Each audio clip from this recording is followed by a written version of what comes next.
এই কাহিনী সমস্ত চরিত্র এবং ঘটনা সম্পূর্ণ কাল্পনিক। বাস্তবে জীবিত বা মৃত কোনো ব্যক্তি অথবা কোনো ঘটনার সাথে এর মিল থাকলে তা সম্পূর্ণ অনিচ্ছাকৃত এবং কাকতালীয়। ব্যবহৃত অপ্রাকৃত এবং অলৌকিক ঘটনাক্রম পরিবেশনার উপক্রম মাত্র। কুসংস্কারে বিশ্বাস করবেন না, কুসংস্কার ছড়াবেন না। নমস্কার, আপনারা শুনছেন 221B হ্যারিসন রোড, বাংলার ভূত, বাংলার ভয়, উল্টোপাল্টা গল্প নয়। আমি সুমিতেন্দ্র, আর আমার সাথে আছে বার্থডে বয় প্রত্যয়। আজ আপনারা শুনবেন লেখিকা পারমিতা চ্যাটার্জির লেখা গ্রাম বাংলার ভূতের গল্প, বাঁকুড়ার ভুতুরে গ্রামে। এই প্রজেক্টে দুটো গল্প রয়েছে, দুটো গল্পই বাঁকুড়ার চালিডিহি গ্রাম নিয়ে। আজকে আপনারা শুনছেন প্রথম গল্পটা, আর পরের এপিসোডটাই হবে এইটার সেকেন্ড পার্ট। গল্পের বিভিন্ন চরিত্রে রয়েছে নীল, প্রদীপ্তা, প্রত্যয় আর আমি সুমিতেন্দ্র। গল্প পাঠে প্রত্যয়। তাহলে আর দেরি না করে বাঁকুড়ার চালিডিহি গ্রাম নিয়ে আমাদের প্রথম গল্পটা শুরু করি, বাঁকুড়ার ভুতুরে গ্রামে।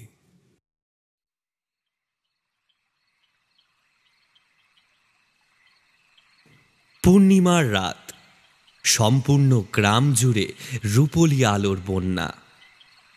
আজ অনেক দিন পর সন্ধ্যা থেকে একটা ঠান্ডা বাতাস বইছে। বৃষ্টি না হলেও এই শীতল বাতাসটুকুই যেন ধুয়ে দিয়ে যাচ্ছে সারা দিনের উত্তাপকে। ঘরে ঘরে মানুষ স্বস্তির নিঃশ্বাস ফেলছে। প্রতি রাতে সজনে দিঘির মাঠে মূলত ব্যাটা মানুষদেরই আড্ডা জমলেও আজ এই শান্তিকে উপভোগ করতে যেন গাঁয়ের বধূরাও বেরিয়ে এসেছে রাস্তায়। আজও সজনেখালির মাঠে জমা হয়েছে প্রায় ২০-৩০ জন। পরনে লুঙ্গি আর কাঁধে গামছা নিয়ে কেউ শুয়ে, কেউ বসে, আবার কেউ আধ শোয়া অবস্থায় ঠ্যাং নাচাচ্ছে। হাবভাবখানা এমন যেন তাদের হুকুমেই প্রকৃতির ঠান্ডা বাতাস দিয়ে চারিদিক জুড়িয়ে দিচ্ছে। এতদিন পর মনে হচ্ছে দেহে প্রাণ ফিরল। যা অবস্থা গেল, তাতে বেঁচে আছি নাকি মরার পর গায়ে আগুন দিয়ে দিয়েছে সেটাই বুঝতে পারছিলাম না। পুকুরের জলে ডুবে থাকলে আরাম, কিন্তু যেই উঠবো অমনি আবার দগদগে গরম। উফ, গরম যেন দিন দিন বেড়েই চলেছে। কথাগুলো যেন খানিক অভিমানের সুরেই সবার মাঝে বলল রতন। সে চাষের কাজ করে। বাপ ঠাকুরদার আমলে জমি জমার পরিমাণ ভালোই ছিল, কিন্তু কমতে কমতে আজ সেটা অর্ধেক হয়ে ঠেকেছে। তার কথায় সায় দিয়ে গ্রামের প্রবীণ মানুষ নিতাই হালদার বলে উঠল, তা যা বলেছিস রতন, আমাদের অল্প বয়সে কিন্তু এত গরম ছিল না। তখন বৃষ্টি বাদলও অনেক বেশি হতো।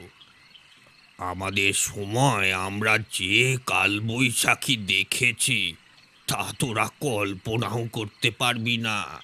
ইয়া বড় বড় গাছ উল্টে পড়ে পথ ঘাট সব বন্ধ হয়ে যেত।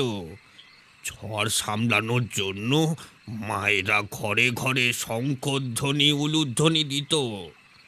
কেউ কেউ তো আবার বরুণ দেবকে শান্ত হয়ে বসার জন্য উঠোনে পিঁড়ি পেতে দিত। নিতাই হালদার নিজেদের সময়কার আরও কিছু বর্ণনা হয়তো দিতেন, কিন্তু কেউ একজন দূর থেকে ওনার নাম ধরেই চিৎকার করতে করতে ছুটে আসছে এদিকে। নিতাই কাকা, ও নিতাই কাকা, নিতাই কাকা। হাঁপাতে হাঁপাতে সামনে এসে দাঁড়ালো বুলু। নিতাই হালদারের বাড়ির দিকে ইশারা করে বলল, তুমি বাড়ি যাও তাড়াতাড়ি। কাকি অজ্ঞান হয়ে পড়ে গেছে, পাড়ার কয়েকজন সেখানে আছে। আমি তোমাকেই খবর দিতে এলাম। তুমি যাও তাড়াতাড়ি বাড়ি যাও, আমি গিয়ে কবিরাজ মশাইকে খবর দিয়ে আসি। শেষের কথাগুলো বলতে বলতে যে পথে এসেছিল আবার সেই পথেই দৌড় লাগালো ছেলেটা। নিতাই হালদার লুঙ্গি তুলে বাড়ির পথ ধরল। বাকিরাও সঙ্গ নিল তার। তার বাসার উঠোনে ভিড় করে দাঁড়িয়ে আছে সবাই। মাটির দাওয়ায় বউয়ের নাড়ি টিপে পরীক্ষা করছেন কবিরাজ মশাই। বেশ কিছুক্ষণ পরীক্ষা করার পর মুখ কালো করে এসে দাঁড়ালেন নিতাইয়ের সামনে। আমি আসার আগেই সব শেষ হয়ে গেছে নিতাই। হ্যাঁ, বাকিদের মতো বৌমার শরীরও রক্তহীন হয়ে গেছে বলে আমার মনে হয়। কি যে হচ্ছে কে জানে। কবিরাজ মশাইয়ের কথা শেষ হতেই উঠোনে যেন কথার গুঞ্জন শুরু হলো। সবার চোখে মুখেই যেন এক আতঙ্কের ছাপ। এই নিয়ে গত 2 মাসে মোট 12টা চিতা বাড়তি চলল চালিডিহির শ্মশানে।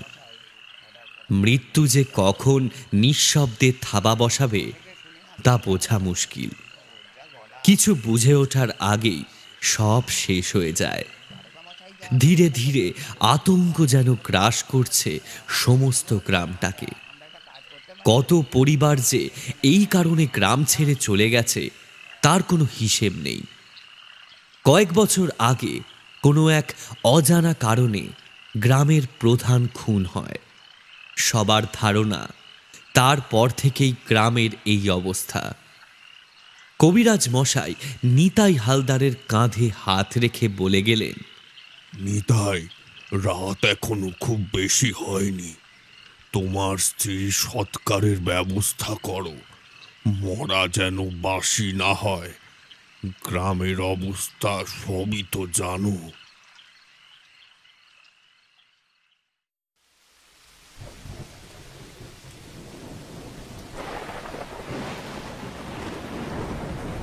গ্রামের মানুষজন হাতে হাত লাগিয়ে সৎকারের ব্যবস্থা করতে লাগলো। কিন্তু যেই তারা শ্মশানের দিকে রওনা হতে যাবে অমনি শুরু হলো প্রচণ্ড বৃষ্টি। বিদ্যুতের আলোয় অন্ধকার গ্রামটা মাঝে মধ্যে স্পষ্ট হয়ে উঠছে, আবার অন্ধকারে গা ঢাকা দিচ্ছে। শ্মশান যাত্রীরা পড়ল মহা বিপদে। এই বৃষ্টি না কমলে কি করে বেরোয় বলো তো? এদিকে রাতও বাড়ছে।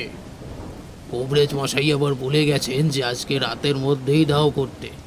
বলেছেন কি আর সাধে? গ্রামের যা অবস্থা তাতে সন্ধ্যা পেরোলেই বিপদ। কি যে হলো গ্রামটার কে জানে। এত পুজো আচ্ছা করেও তো কিছু লাভ হলো না।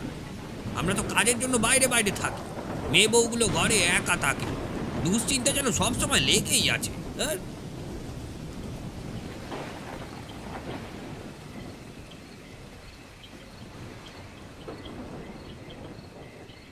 সেদিন যখন বৃষ্টি কমে এলো তখন রাত গভীর হয়েছে। নিতাই হালদারের বউকে কাঁধে নিয়ে সবাই রওনা দিল শ্মশানের দিকে। শ্মশানটা গ্রামের একেবারে শেষ প্রান্তে। অর্ধেক রাস্তা পেরোতেই একজন বলে উঠল, এই খাটিয়াটা কেমন যেন হালকা হালকা লাগছে না? বাড়ি থেকে যখন রওনা দিয়েছিলাম তখন তো এমনটা ছিল না। ও কিছু না, এতক্ষণ এই ভারী জিনিসটা বইতে বইতে সয়ে গেছে, তাই এমন লাগছে। এখন তাড়াতাড়ি পা চালাও, অনেকটা পথ বাকি এখনো। বড় দিঘির রাস্তাটা ধরলেই শ্মশানটা দূর থেকে দেখা যায়।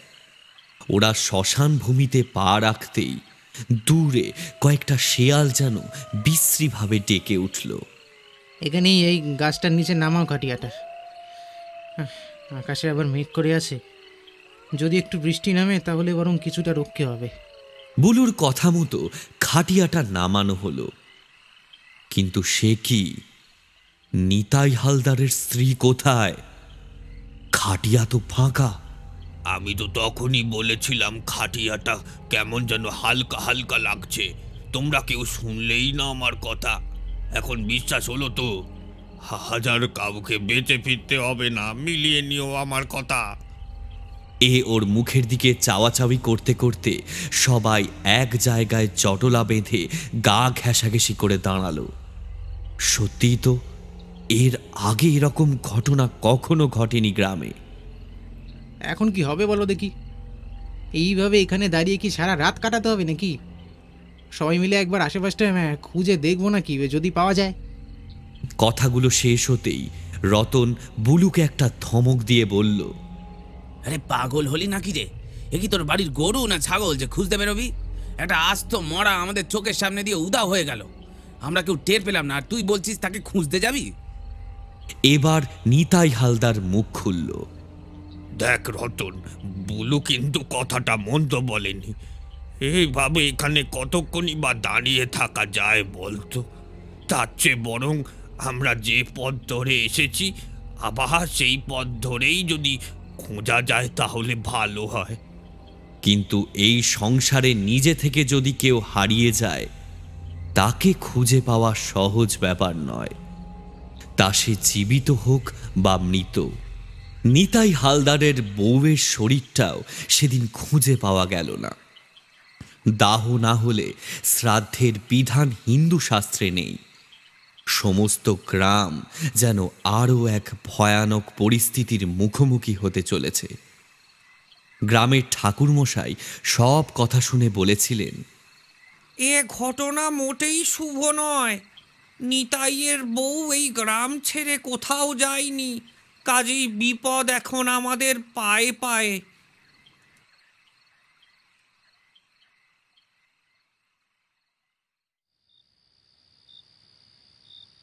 এরপর কেটে গেছে প্রায় 2 সপ্তাহ। নিতাই হালদারের বউ বা তার বিদেহী গ্রামে কোনো উৎপাত বাধায়নি দেখে তাকে নিয়ে উত্তেজনা বা আলোচনা দুটোই ধীরে ধীরে কমে এসেছে। আজ আর ঘরে ঘুমোবো না, বুঝলি বউ? দড়ির খাটিয়াটা বরং তুই উঠোনে পেতে দে, আমি ওখানেই শোবো। তুই ছেলেটাকে নিয়ে ঘরে শোকে যা। রাতে খাওয়া শেষ করে হাত মুখ ধুতে ধুতে কথাগুলো বলল রতন। 2 দিন ধরে গরমের এমন অবস্থা যে সকালে রোদে তেতে থাকা মাটি রাতেও যেন ঠান্ডা হতে চায় না। গাছের পাতা পর্যন্ত নড়ে না হাওয়ায়। রাত বিরেতে ঘরের বাইরে শুয়ে আর কাজ নেই বলে ভয় ডরও লাগে না তোমার? ঠাকুর মশাই কি বলেছেন খেয়াল নেই? সবটা দু একটু পার হয়ে গেল, কিছুই তো হয়নি এখনো। তুই এত চিন্তা করিস না তো, আমি বরং খাটিয়াটা পাতি। তুই আমার বালিশটা এনে দে দেখি। উঠোনে শুয়ে আছে রতন। চারিদিকে অন্ধকারের মাঝে মাঝে জোনাকিগুলো চিকচিক করছে। মাঝে মাঝে 2-1টা শিয়াল আর কুকুরের ডাক শোনা যাচ্ছে নিস্তব্ধতার বুক চিরে। চোখে ঘুম নামছে রতনের। হাতের পাখাটা মাঝে মাঝে টকাশ করে এসে মুখের ওপর পড়ছে। রতন আবার সেটাকে তুলে নিয়ে নাড়তে শুরু করছে। এইভাবে বেশ কিছুক্ষণ চলার পর রতনের চোখে ঘুম নেমে এলো। পাখাটা পড়ে রইল তার বুকের উপরে। হাতলটা হাতের মুঠোয় তখনও ধরা। হঠাৎ একটা ঠান্ডা হাওয়ার স্রোত বয়ে গেল জায়গাটায়। রতনের হাতটা পাখার হাতল সমেত ধীরে ধীরে উঠে আসছে বুকের উপর থেকে। সেটা আবার নড়তে শুরু করেছে। ঘুমের ঘোরে প্রথমে রতন ভেবেছিল হয়তো সে স্বপ্ন দেখছে, কিন্তু পরক্ষণেই তার কানের কাছে কে যেন ফিস ফিস করে বলে উঠল, ঘরে যা রতন, অন্ধকারে সে আসে, ঘরে যা। কথাগুলো শেষ হতেই রতন হুড়মুড়িয়ে উঠে বসল। কে কে কে কে কথা বলল? রতনের ভয়াতুর দৃষ্টিটা উঠোনে চারদিকে একবার পাক খেল। মন বলছে এখানে কেউ আছে, কিন্তু চোখ কারো নাগাল পাচ্ছে না। রতন ধীরে ধীরে ঘরে এসে ঢুকল।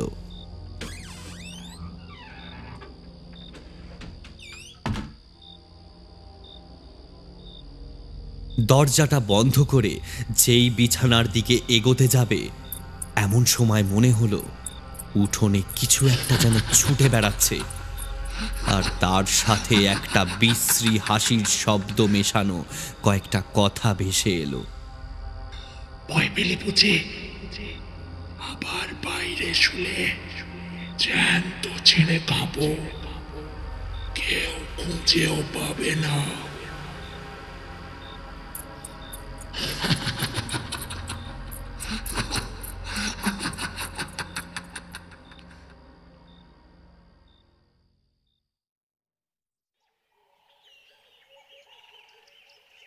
গ্রামে আকস্মিক মৃত্যু ছড়িয়ে পড়লেও এভাবে এর আগে কেউ ভয় পায়নি।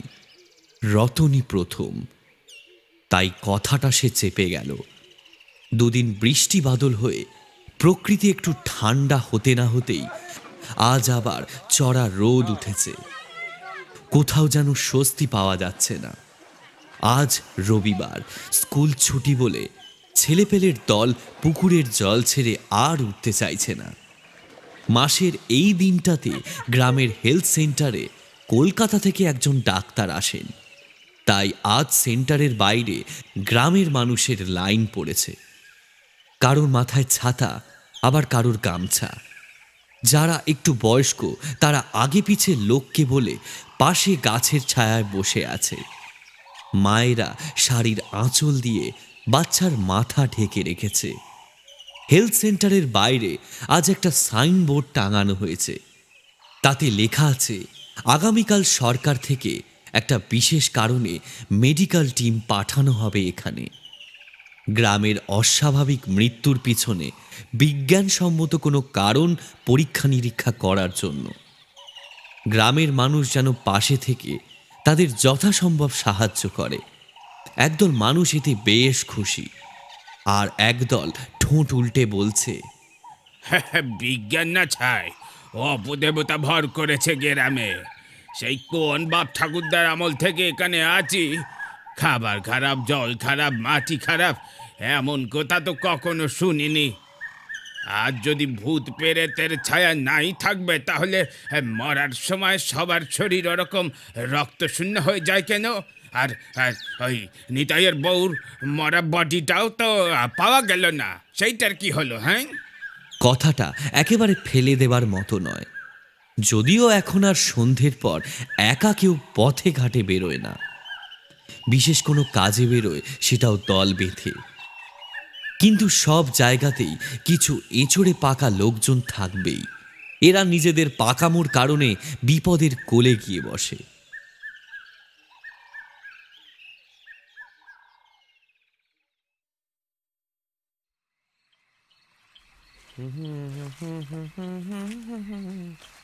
নাড়ু ঠিক সেই গোছের। হাজার বারণ করা সত্ত্বেও পাশের গায়ে কীর্তনের খিচুড়ি খাওয়ার লোভটা সে কিছুতেই ছাড়তে পারল না। ভরা পেটে ঢেকুর তুলতে তুলতে ফিরছিল সজনে দিঘির মাঠের পাশের রাস্তাটা দিয়ে। খিচুড়ির আনন্দে মুখে দুকলি গান থাকবে না, তাও কি সম্ভব? মাঠের মাঝ বরাবর আসতেই হঠাৎ চারিদিক আলো করে কাছেই কোথাও যেন একটা বাজ পড়ল। এই এক সমস্যা হয়েছে এখন। কখন যে বৃষ্টি নামবে আর কখন যে আবার ঝলমলিয়ে রোদ উঠবে কিছুই বোঝা যায় না। তার উপর এখন রাতের বেলা। কি বিপদ হলো রে বাবা! ভরা পেটে কোথায় বাড়ি গিয়ে নাক ডেকে ঘুমাবো? এখন যদি বৃষ্টি নামে তাহলেই বিপদ। তারের কাছে কিছুই নেই যে গিয়ে দাঁড়াবো। আসার সময় কেন যে ছাতাটা নিয়ে বেরোলাম না, ধরতেরি কি। দেখি তাড়াতাড়ি পা চালিয়ে কতটা এগোনো যায়। নাড়ুর মুখের কথা শেষ না হতেই আবার একটা বাজ পড়ল, তার সাথে দু এক ফোঁটা বৃষ্টির জল। এটাই বাকি ছিল এতক্ষণ। দেখতে দেখতে বৃষ্টির তীব্রতা বাড়ল।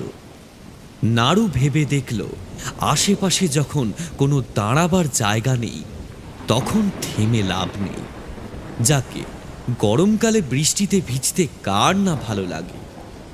সেই কোন ছোটবেলায় বৃষ্টিতে ভিজে আম কুড়ানো, মাছ ধরা, সেসব এখন অতীত। কাজেই বৃষ্টিতে কাক ভেজা হয়ে নাড়ু এগিয়ে চলল বাড়ির দিকে। ততক্ষণে চারিদিকে ব্যাঙের সঙ্গীতাঞ্জলি শুরু হয়ে গেছে। সজনে দিঘির জলের উপর বৃষ্টির ফোঁটাগুলো এমনভাবে খেলে বেড়াচ্ছে, দেখে মনে হয় দিঘির জলের সাথে বৃষ্টির জলের ছোঁয়াছুঁই খেলা চলছে। সমস্ত রাস্তা কাদা আর লতায় পাতায় মাখামাখি। বিস্তীর্ণ ধান ক্ষেতের উপর বৃষ্টির ফোঁটাগুলো পড়ে কোথাও যেন লুকিয়ে যাচ্ছে। এইসব নানা জিনিস দেখতে দেখতে সে এগিয়ে চলেছে।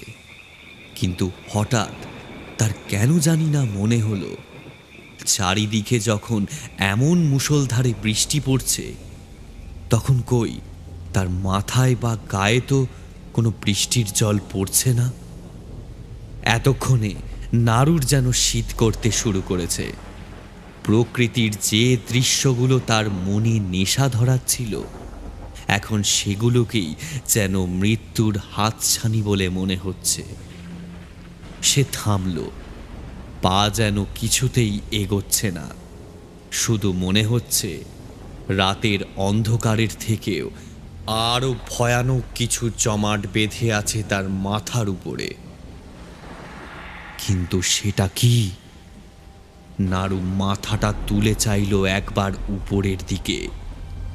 সাথে সাথে একটা প্রচণ্ড আর্তনাদ যেন গলা দিয়ে বেরিয়ে আসতে গিয়ে আটকে গেল। মনে হলো কোনো লোভাতুর জীব বা কোনো ফলার মতো দাঁত এক নিমেষে শুষে নিল তার শরীরের সমস্ত রক্ত। বেশ কয়েকবার মুখ থেকে কিছু চাপা গোঙানির শব্দ বেরিয়ে এসে নাড়ুর নিষ্প্রাণ শরীরটা এলিয়ে পড়ল বৃষ্টি ভেজা মাটির রাস্তার উপর।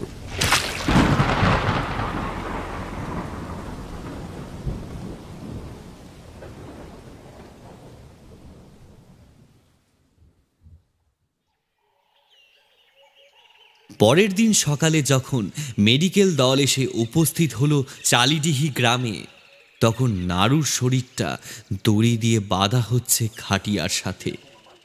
একজন সুদর্শন লম্বাটে গোছের লোক এগিয়ে এসে বলল, এই আপনারা সবাই একটু সরে যান, আমি বডিটা একটু দেখব। মৃত্যুর পর মানুষের শরীর নিয়ে কোনো রকম পরীক্ষা নিরীক্ষা গ্রাম্য রীতিনীতির বাইরে, কিন্তু সরকারি কাজে বাধা দেওয়া মানে আইনের মার প্যাচে পড়া। তাই এর ওর মুখ চাওয়াচাওয়ি করে সবাই সরে দাঁড়ালো। বেশ কিছুক্ষণ পরীক্ষা নিরীক্ষার পর ভদ্রলোক নিজের এক সহকর্মীর সাথে আলোচনা করতে লাগলো। বডিটা অনেকক্ষণ জলে ভেজা ছিল, তাই একটু গুলিয়ে যাচ্ছে, তবে মনে হচ্ছে অ্যানিমিয়া। এটাই গ্রামের মানুষদের বিশাল সমস্যা। ডাক্তারবাবুরা ছেড়ে দিতেই নাড়ুর মৃতদেহটা নিয়ে গ্রামের মানুষ রওনা দিল শ্মশানের দিকে। সবাইকে জানানো হলো যে গ্রামের বিভিন্ন জলাধার, চাষের পদ্ধতি, দৈনন্দিন জীবনযাপনের পরিচ্ছন্নতা সব কিছু পরীক্ষা করে দেখা হবে। আশা করা যায় তাতেই গ্রামের মৃত্যু মিছিলের আসল কারণটা উদ্ঘাটন করা সম্ভব। গ্রামের মানুষ যেন দোটানায় পড়েছে। কাকে বিশ্বাস করবে, বিজ্ঞান নাকি অপার্থিব শক্তি? যদিও এর পেছনের কারণ কোনো জীবাণু হলেই হয়তো মানুষ বেশি শান্তি পেত। শহর থেকে যারা এসেছেন তাদের থাকার ব্যবস্থা হেলথ সেন্টারে করা হয়েছে। সেখানে 4টে ঘর অতিরিক্ত রয়েছে। খুব প্রয়োজন না হলে সেগুলো ব্যবহার করা হয় না। মেডিকেল অফিসাররা সেদিন সমস্ত গ্রাম ঘুরে গ্রামের মানুষের সাথে কথা বলেই কাটিয়ে দিল। অবশ্য এটাও তাদের কাজের একটা অংশ। সেদিন একটু দুপুরবেলার দিক থেকেই চারিদিকটা কেমন যেন গুমোট হয়েছিল, যেন প্রকৃতি চলতে চলতে হঠাৎ করে থেমে গেছে, যেন সে চলতে ভয় পাচ্ছে। হাঁসফাঁস করার মতো অবস্থা। শ্বাস নিলেও যেন আগুনের হলকার মতো বাতাস ফুসফুস জ্বালিয়ে তুলছে। অস্বস্তিকর বুক চিরে সন্ধ্যাবেলা যেন সমস্ত আকাশ ভেঙে পড়ল চালিডিহির মাটিতে। এমন বৃষ্টির তাণ্ডব যে কত বছর এখানকার মানুষ দেখেনি তা বলা কঠিন। নিমেষে সমস্ত পুকুর ভরে গিয়ে মাঠ ঘাট সমেত গোটা গ্রাম যেন ভাসিয়ে দিচ্ছে। যেদিকে চোখ যায় সেদিকেই শুধু বৃষ্টির সাদা আস্তরণ। মনে হচ্ছে এটা কোনো গ্রাম নয়, ঠিক যেন একটা বৃষ্টি মহল। বৃষ্টি আর বাজের শব্দ ছাড়া দ্বিতীয় কিছু শোনা যাচ্ছে না। আর ঝড় বৃষ্টির সাথে যে লোডশেডিংয়ের একটা অলিখিত সম্পর্ক আছে সেটা কে না জানে। হেলথ সেন্টারের ভেতরে বসে চারজন কলকাতাবাসী গ্রামের ব্যাপার নিয়ে নিজেদের মধ্যে আলোচনা করছে। তাদের ধারণা, গ্রামের মানুষকে একটু বুঝিয়ে সুঝিয়ে চিন্তা ভাবনার উন্নতি ঘটাতে পারলে, তার সাথে কিছুটা চিকিৎসা ব্যবস্থার উন্নতি হলে এ সমস্যার সমাধান সহজেই ঘটবে। এটা তেমন কোনো চিন্তার ব্যাপার নয়। কিন্তু জীবন যে সবসময় আমাদের বানানো হিসেব অনুযায়ী চলবে তার তো কোনো মানে নেই। এখানে কোন ঘটনার পিছনে কোন কারণ লুকিয়ে থাকে তা আগে থেকে অনুমান করা কঠিন। হেলথ সেন্টারের দেওয়াল ঘড়িতে তখন রাত 11টা বাজে। হ্যারিকেনের আলোটা সামান্য কমিয়ে বিছানায় উঠে এলেন অসীম সান্যাল। উনি অভিজ্ঞ ডাক্তার, এই সমস্ত মেডিকেল টিমের হেড। বাকি তিনজন যে যার ঘরে শুয়েছে। সন্ধ্যা থেকে বৃষ্টির তীব্রতা টিনের চালে যেন কামানের তোপের মতো লাগছে। জানালার করাতের মতো পাল্লার ফাঁক দিয়ে বিদ্যুতের আলো মাঝে মাঝে ঘরের ভেতরটাকে উঁকি মেরে দেখে যাচ্ছে। হঠাৎ জানালায় একটা টোকার শব্দ। অসীমবাবু প্রথমে ব্যাপারটা খুব একটা পাত্তা দিলেন না। বৃষ্টির রাত, কি শুনতে কি শুনেছেন। কিছুক্ষণ পর আবার সেই টোকার শব্দ। এবার আর একবার নয়, পরপর বেশ কয়েকবার। অসীমবাবু বিছানায় উঠে বসলেন, কান খাড়া করলেন জানালার দিকে। না, আর কোনো শব্দ শোনা যাচ্ছে না। বেশ কিছুক্ষণ এইভাবে কাটার পর কি মনে হতে তিনি এগিয়ে গিয়ে জানালাটা খুললেন। সামনের কিছুটা ফাঁকা জায়গা, তারপরেই সরু মাটির রাস্তা। বৃষ্টির ফোঁটাগুলো বিদ্যুতের আলোটাকে যেন পিপিলিকার ছাঁকের মতো ঘিরে ধরেছে। তিনি একটা সিগারেট শেষ করে জানালার পাল্লা দুটো আবার বন্ধ করতে গিয়েও যেন থমকে গেলেন। রাস্তার উপরে কেউ দাঁড়িয়ে আছে বলে মনে হচ্ছে না। এত রাতে এই ঝড় বাদলার মধ্যে কে দাঁড়িয়ে আছে ওখানে? গ্রামের কেউ? কেউ কি অসুস্থ হয়েছে নাকি ওনার বাড়িতে? হয়তো অনেকবার ডেকেছে, বৃষ্টির শব্দে শুনতে পাইনি। জানালা থেকে ফিরে কথাগুলো বিড়বিড় করতে করতে ছাতা মাথায় দিয়ে হেলথ সেন্টারের গেটটা খুলে বেরিয়ে এলেন তিনি। কিন্তু কেউ তো নেই রাস্তায়।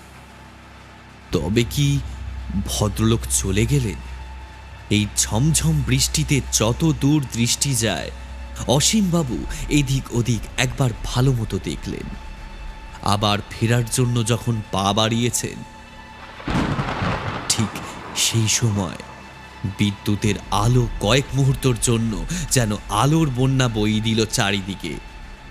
সেই আলোয় অসীমবাবুর চোখে যা ধরা পড়ল সেটা অন্তত ওনার মেডিকেল সায়েন্সে অসম্ভব। ঘরের ভেতরে ওনার খোলা জানালাটার পাশে ওটা কে দাঁড়িয়ে আছে? মুখটা কপাল থেকে থুতনি পর্যন্ত তেরছাভাবে চেরা। ভেজা চুলগুলো মুখের সামনে দড়ির মতো ঝুলছে। ঠোঁটটা অস্বাভাবিক মোটা আর বড়। সেখানে লেগে আছে একটা শয়তানি হাসির ছোঁয়া। চোখ দুটো ঘোলাটে। তার দিকে চোখে চোখ পড়তেই মানুষটা যেন জানালা থেকে সরে গেল। এটা কি আদৌ মানুষ নাকি অন্য কিছু? এভাবে রাতের অন্ধকারে তো বেশিক্ষণ দাঁড়িয়ে থাকা যায় না। কাজেই তিনি বারান্দায় উঠে এলেন। এক পাশে ভেজা ছাতাটা নামিয়ে রেখে ধীর পায়ে দরজা খুলে ঘরে একটা পা বাড়ালেন। হঠাৎ তার মাথায় একটা কথা খেলে গেল। আশ্চর্য, বেরোনোর সময় দরজাটা বাইরে থেকেই যেভাবে বন্ধ করে গেছিলাম তেমনই তো আছে।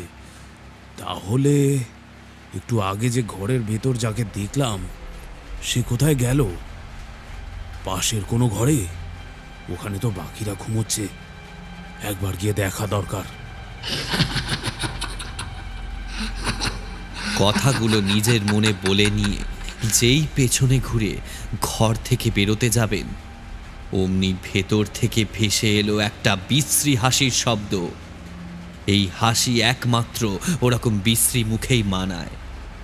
অসীমবাবুর এই প্রথমবার মনে হলো বিজ্ঞানের হাত ধরে বোধহয় এই গ্রামের দিন ফেরানো সম্ভব নয়। টেবিলের ওপর রাখা হ্যারিকেনের আলোটা আরও কিছুটা বাড়িয়ে দিলেন তিনি।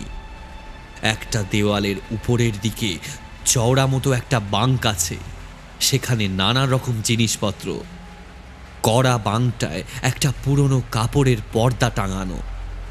হাসির শব্দটা আসছে ঠিক ওই পর্দার পেছন থেকে, ছাদের থেকে কয়েক আঙুল নিচে। দুটো কালো হাত যেন পর্দাটাকে টেনে নিচে নামানোর চেষ্টা করছে। পর্দার উপর দিয়ে উঁকি মারছে সেই অপার্থিব মুখটা, সাথে সেই হাড় কাঁপানো কুটিল হাসি। অসীমবাবুর সমস্ত শরীরে কেউ যেন বরফের প্রলেপ দিয়ে যাচ্ছে। এতক্ষণ যেই সাহসের ওপর ভর করেছিলেন তিনি, সেটা যেন নিমেষের মধ্যে কেউ ছিনিয়ে নিল তার থেকে। তিনি কি এখনো জীবিত নাকি মৃত, সেটাই যেন বুঝে উঠতে পারছেন না।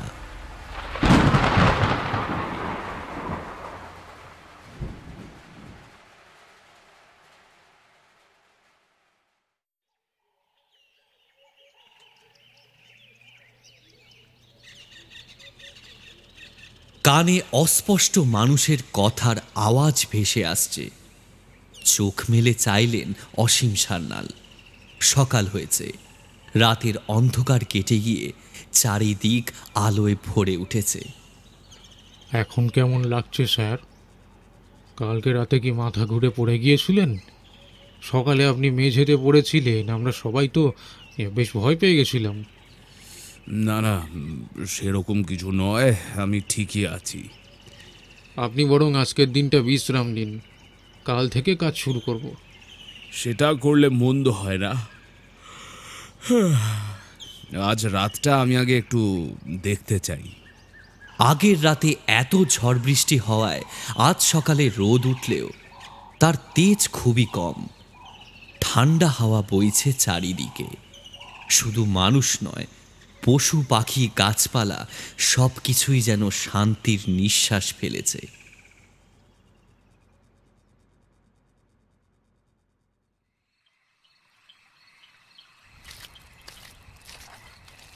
সারা দিন ঘরে বিশ্রাম নেওয়ার পর অসীমবাবু একটু গ্রাম ঘুরতে বেরিয়েছেন। অনেক জায়গায় বড় বড় গাছ পড়েছে। এদিক ওদিক ঘুরে পাঁচুর দোকানের চা খেয়ে পথ চলতি কিছু মানুষের সাথে কথা বলে তিনি যখন ফেরার পথ ধরলেন, তখন চারিদিক নিকষ কালো অন্ধকারে গা ঢাকা দিয়েছে। এক জায়গায় গাছ পড়ে পোস্টের তার ছিঁড়ে যাওয়ায় অন্ধকার যেন আরো ঘন হয়ে উঠেছে। টর্চের আলোটা মাটিতে এদিক ওদিক ঘোরাতে ঘোরাতে তিনি এগিয়ে চলেছেন। সজনে দিঘির ধারে একটা ছোট মতো বসার জায়গা। চাঁদের আলোয় সেটা সাদা বরফের স্তূপের মতো লাগছে। অসীমবাবুর খুব ইচ্ছে হলো দুদণ্ড সেখানে বসার। শহরে প্রকৃতিকে এইভাবে উপভোগ করার সুযোগ খুব একটা হয় না। ঠান্ডা হাওয়ার সাথে চাঁদের আলো মায়াবী করে তুলেছে জায়গাটাকে। তিনি সেখানে গিয়ে বসলেন। বেশ কিছুক্ষণ এইভাবে আনমনে বসে থাকার পর সিগারেটের ভাগটা বসার বেদিটার গায়ে ঘষতেই সেটা যেন একটু নড়ে উঠল। অসীমবাবু ছিটকে সরে এলেন কয়েক পা। এতক্ষণ তিনি চাঁদের আলোয় যেটাকে বসার জায়গা বলে ভুল করেছেন, সেটা আসলে উবু হয়ে বসে থাকা কাল রাতের সেই অপার্থিব জীবটা। সেটা এবার উঠে দাঁড়িয়েছে। শুধু তাই নয়, এক পা দুপা করে এগিয়ে আসছে অসীমবাবুর দিকে। না জানি কখন তার বরফের মতো ঠান্ডা হাতটা যেন ক্রমে চেপে বসতে শুরু করেছে ওনার গলায়। দম বন্ধ হয়ে আসছে। চোখের সামনে ধীরে ধীরে অন্ধকার নামছে। কানে ভেসে আসছে কয়েকটা শব্দ। ওই ঘর আমার। ওখানে আবার ঢুকলে মাথাটা শরীর থেকে আলাদা করে দেব। এক ফোঁটাও রক্ত থাকবে না শরীরে। সবার যা হয়েছে তোরও তাই হবে। কানে ভেসে আসছে কয়েকটা শব্দ। কথাগুলো শেষ হতেই যেন কয়েক হাত দূরে গিয়ে পড়লেন তিনি। গলা দিয়ে একটা শুকনো কাশি বেরিয়ে এলো। সেদিন রাতটা অসীমবাবু কোনো মতে ফিরে এসে ইচ্ছে করেই পাশের ঘরে অন্যান্যদের সাথে কাটালেন।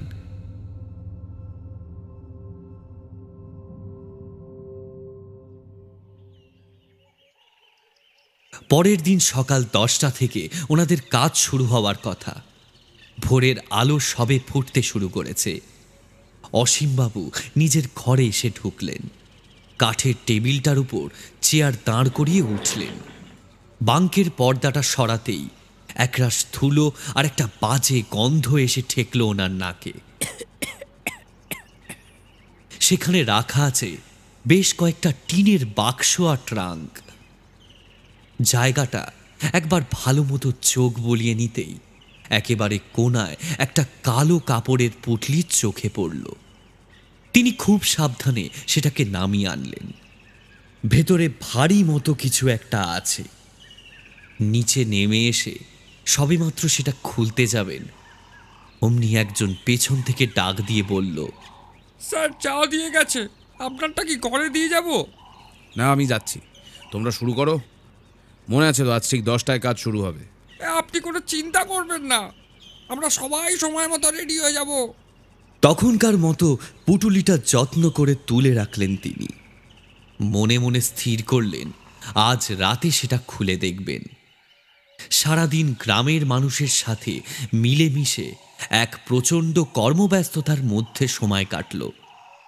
কাজের ফাঁকে ফাঁকে গ্রামের মেয়ে বউরা কাঁচা আমের শরবত, আখের গুড়ের জল, আখের রস এইসব যোগান দিয়ে যাচ্ছিল। তাদের আন্তরিকতার কোনো তুলনা হয় না। অসীমবাবুর তবু কাজের ফাঁকে ফাঁকে সেই পুটুলিটার কথা মনে পড়ে যাচ্ছে।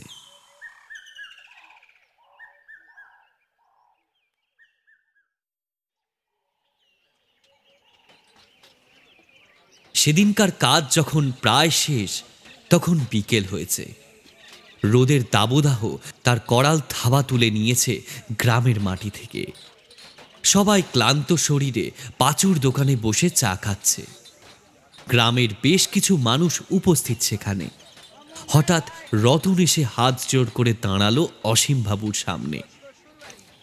বলছিলাম আগে স্যার, আপনারা শহরের গণ্যমান্য মানুষ, যদি কিছু মনে না করতেন তাহলে একটা কথা বলতুম। আপনারা সবাই মিলে যেভাবে আজকে আমাদের পাশে দাঁড়িয়েছিলেন, তাতে আর যাই হোক আপনাদের আতিথেয়তা নিয়ে আমার মনে কোনো প্রশ্ন নেই। বলুন বলুন, নিঃসংকোচে বলুন। আর যদি রাতে এই গরিবের ঘরে দুটো ডাল ভাত খেতেন, খুব ভালো লাগতো স্যার আমার। গ্রামের টাটকা শাকসবজি আর জ্যান্ত মাছের ঝোলের স্বাদ আপনারা কিন্তু শহরে পাবেন না। হ্যাঁ, আসবেন তো স্যার? আপনি এত করে বলছেন যখন, তখন বারণ করি কি করে বলুন?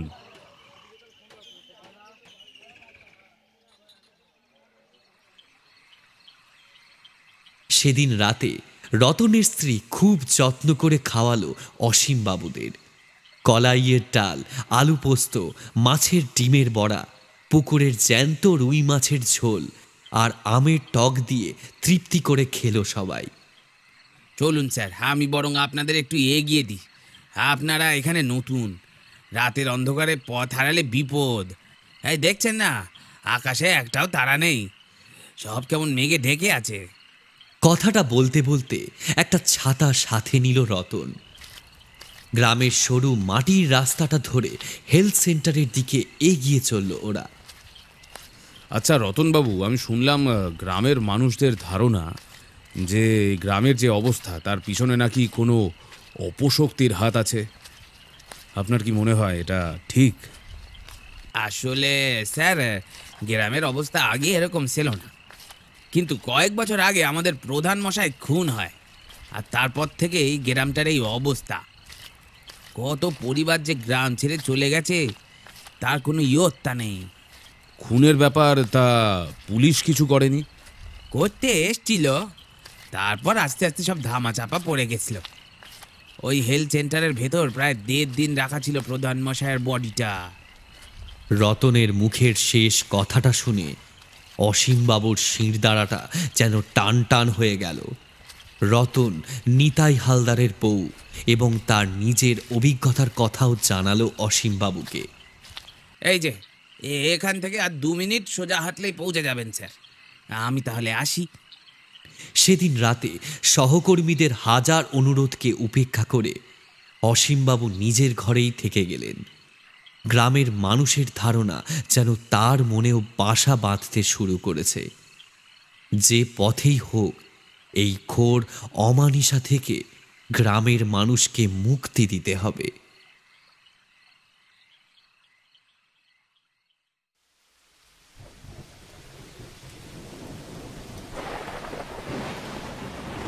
পুরো গ্রাম ডুব দিয়েছে ঘুম পুকুরে।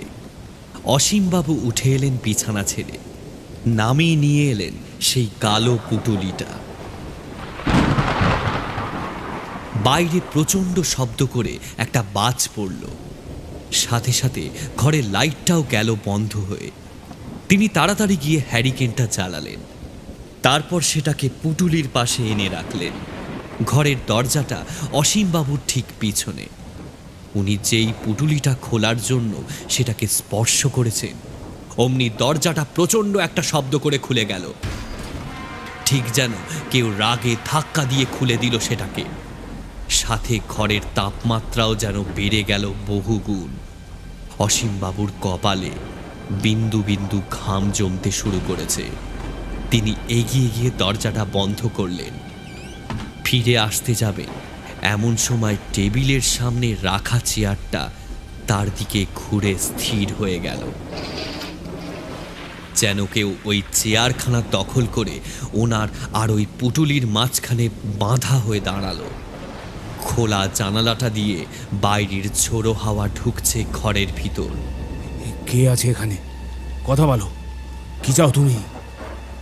রক্ত চাই, রক্ত রক্ত রক্ত চাই, এক এক করে গ্রামের সবার রক্ত চাই আমি। মাথাটা শরীর থেকে আলাদা হওয়ার কষ্ট কাকে বলে জানো তোমরা? কাটা গলা থেকে বেরিয়ে আসা রক্ত যখন নিষ্প্রাণ শরীরটাকে পিছিয়ে দেয়, জানো জানো তখন কেমন লাগে? আমি জানি, আমি সেই রক্তের দাম দিতে হবে সবাইকে। কারো মুক্তি নেই। এই গ্রাম আমার। আমি বাঁচলেও প্রধান, আর মরলেও প্রধান। অসীমবাবু বুঝলেন তিনি পুটুলিটা নামিয়ে নিয়ে এসে বড় ভুল করে ফেলেছেন।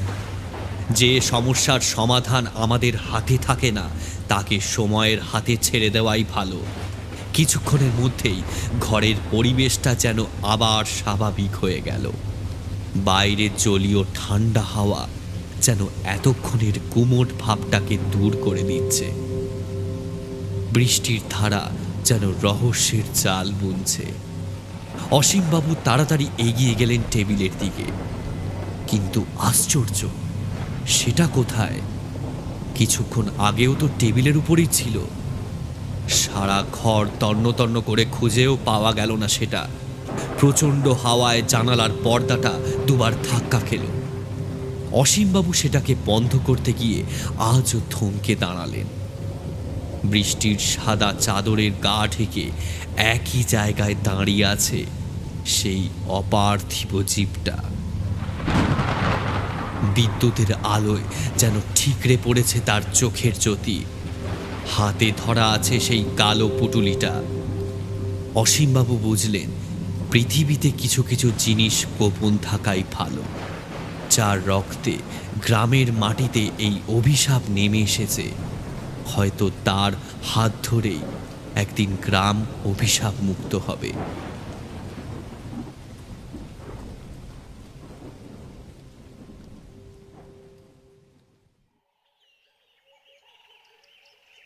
পরের দিন একটু বেলার দিকে অসীমবাবু তার সহকর্মীদের সাথে কলকাতার দিকে রওনা হলেন। যাওয়ার আগে জানিয়ে দিয়ে গেলেন প্রাকৃতিকভাবে এই গ্রামে কোনো সমস্যা নেই। ওনাদের অ্যাম্বাসাডার গাড়িটা কিছুটা দূর যেতেই দাঁড়িয়ে পড়ল। বিপরীত দিক থেকে একটা ডেড বডি কাঁধে নিয়ে কিছু মানুষ এগিয়ে আসছে এদিকে। অসীমবাবুকে নামতে দেখে তারাও থামল। আপনারা চলে যাচ্ছেন স্যার? অবশ্য আমাদের তো আর উপায় নেই। কাল রাতে রতনটাও চলে গেল। কেউ বাঁচবে না এই গ্রামে, কেউ বাঁচবে না।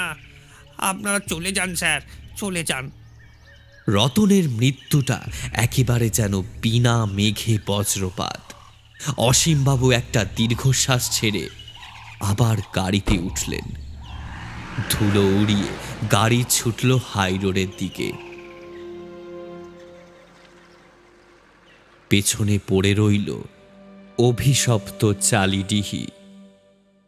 জীবন অসীমবাবুকে এক নতুন অধ্যায় শেখালো। তিনি জানলেন অপার্থিব জগতের স্বরূপ। শুধু জানা হলো না কি ছিল ওই কালো পুটুলিটাতে।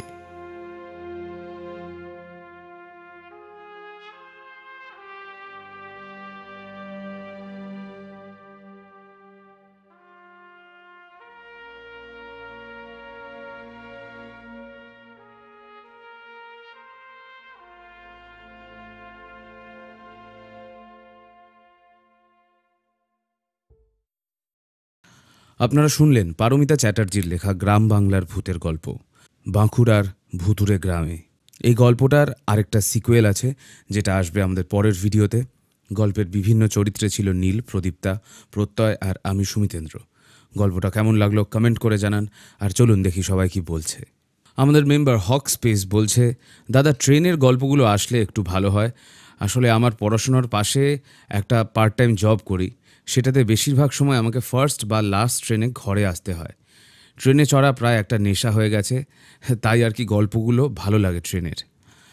ডেফিনেটলি চেষ্টা করব। ট্রেনের গল্প কয়েকটা আছে, দেখতে হবে সেটা নিয়ে, ট্রেনের গল্পগুলো নিয়ে একটা প্লেলিস্ট করা আছে কি না। যদি থাকে সেটা ডেফিনেটলি চেক আউট করো। না হলে আজকের বা কালকের মধ্যেই স্পেশালি ট্রেনের গল্প নিয়ে একটা প্লেলিস্ট আমরা রেডি করে দেবো। তাহলে সেটা সবার সুবিধা হবে আই গেস। তোমরা কি বলো সেটা কমেন্টসে জানাও। Moving on to the next comment. Debashree ভট্টাচার্যের লেখা এক ঝড়ের রাতে গল্প থেকে একটা কমেন্ট পড়ছি। ইন্দ্রমণ্ডল বলছে, অসাধারণ গল্প। আমি ইন্দ্রমণ্ডল, দ্বাদশ শ্রেণীর ছাত্র। তোমাদের চ্যানেলের পোকা। অন্ধকারে অঙ্ক করতে করতে পড়াশোনার শেষে ভীষণ ভালো লাগে। তালদিঘি এবং অন্যান্য সমস্ত গল্প ইতিমধ্যেই শুনে নিয়েছি। একটা ছোট্ট অনুরোধ রইল, তান্ত্রিক ঠাকুর বৃষাঙ্ক ফিরিয়ে আনবার জন্য। তারানাথ তান্ত্রিকের পরে আমার কিন্তু ওই চরিত্রটাই আর সকল তান্ত্রিক চরিত্র গঠনের মধ্যে অভিনব লাগে। কমেন্টটা পড়ো গো। সাথেই ভবিষ্যতে তোমাদের প্রতি কিছু আবেদনের প্রবল ইচ্ছা। Thank you so much for this lovely comment.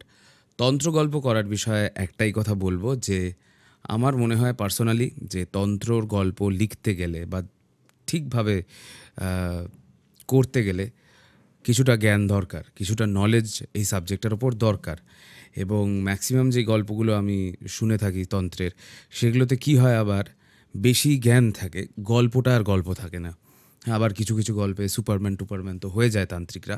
তো যাই হোক, খুব একটা ডেলিকেট ব্যালেন্স রেখে তন্ত্রের গল্প লিখতে হয় আমার মতে। এবং সেইটা যতদিন না আমার মনে হচ্ছে যে আমরা বা আমাদের রাইটাররা করে উঠতে পারছি, ততদিন তন্ত্রের গল্প একদম হার্ড কোর এক্সক্লুসিভলি তন্ত্রেরই গল্প করব, কারণ টপিকটা খুব ডেলিকেট। আর তন্ত্র কিন্তু আমাদের ধর্মের, স্পেশালি বাংলায় হিন্দু ধর্মের একটা বিশাল বড় দিক। তা সেইটা নিয়ে দক্ষতা না থাকলে ছেলে খেলাটা না করাই উচিত আমাদের মনে হয়। অ্যাটলিস্ট আমাদের চ্যানেলের কথা বলছি এরা খালি। তো দেখা যাক, বৃষাঙ্কটা কন্টিনিউ করতে পারবো কিনা ঠিক কথা দিতে পারছি না, তবে তন্ত্রের সিরিজ আগামী দিনে নিশ্চয়ই আসবে। আমাদের মেম্বার প্রদীপ পাত্র বলছে, দাদা শোনার কাজ করতে করতে গল্পটা শুনছি, এবার তো আমারও কাজ করতে ভয় করছে। যাই হোক, খুব ভালো লাগলো গল্পটা। অনেক অনেক ভালোবাসা রইল 221B হ্যারিসন রোডের জন্য। Love from Howrah. এই কমেন্টটা হচ্ছে দেবশ্রী ভট্টাচার্যের লেখা এক ঝড়ের রাতে এই গল্পটাতে। এই গল্পটা খুব ইন্টারেস্টিং একটা গল্প, আমারও খুব ভালো লেগেছে। আর দেবশ্রীদির গল্পর যারা ফ্যান তারা ফ্যান। মানে আমি পার্সোনালি নিজে একজন।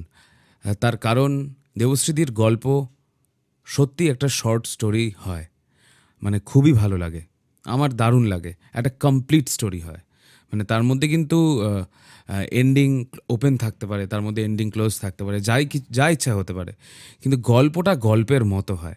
এটা আমার খুব ভালো লাগে, আর অনেকেই খুবই পছন্দ করে দেবশ্রীদির গল্প। আমাদের মেম্বার কৌস্তভ পান বলছে, বাইরে ঝিরিঝিরি বৃষ্টি, সাথে এই গল্পটা, কিছুক্ষণের জন্য অন্য জগতে ছিলাম। By the way, love from Bankura.